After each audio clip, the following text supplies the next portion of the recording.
هیچ حرکت نظامی بین دو گروه مسلمان جهاد گفته نمی شود،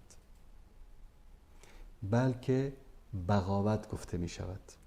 هر حرکت مسلحانه‌ای که بر علیه مسلمان ها صورت بگیرد. باز اگر بخوایم کمی مفصل‌تر وارد این قضیه بشیم، یک عده‌ای از مسلمان ها می روند در کنار دشمن اسلام قرار می گیرند. مثلا به این شکل توضیح بدهیم که کشور ما مورد تجاوز و اشغال بیگانه قرار گرفت. کفار، تعدادی از مسلمان ها آمدند با کفار یک دست شدند، در خدمت کفار قرار گرفتند، راهنمای آنها شدند، ترجمان آنها شدند،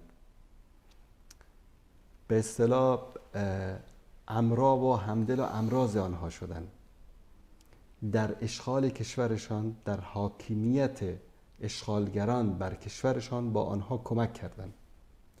حکم این افراد ولو اینکه مسلمان باشند دقیقاً مثل حکم کفار است.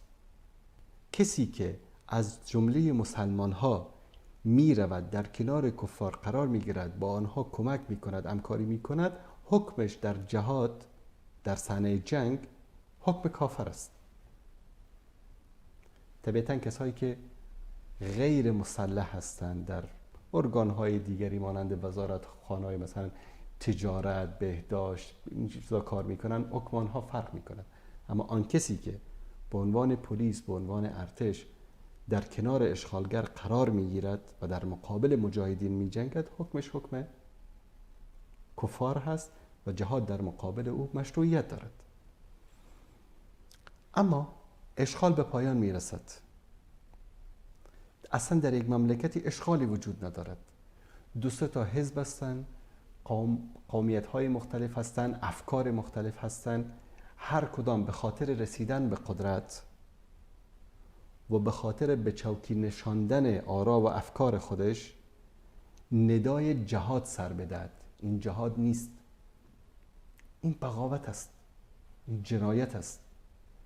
در مقابل حکومت اسلامی با وجود همه مشکلاتی هم که داشته باشد، هر اختلاف رأی و سلیقه‌ای که ما با آنها داشته باشیم، ولو این که حالا فاسق و فاجر هم باشن، آیا در مقابل آنها سلاح برداشتن و جنگیدن به نام جهاد وجود دارد؟ نه خیر، وجود ندارد. سابقه شرعی ندارد. هیچ سابقه شرعی ندارد. متاسفانه امروز در کشور ما مردم را همینطوری فریب دادن. هر جایی که به نقطه باریک میرسیدن، خواسته های شخصیشان برآورده نمیشد، چیکار میکردن؟ اعلان جهاد میکردن.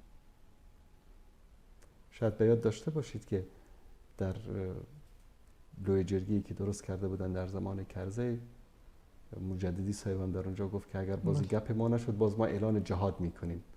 یعنی دستاویز سر چیز خنده‌دار بود.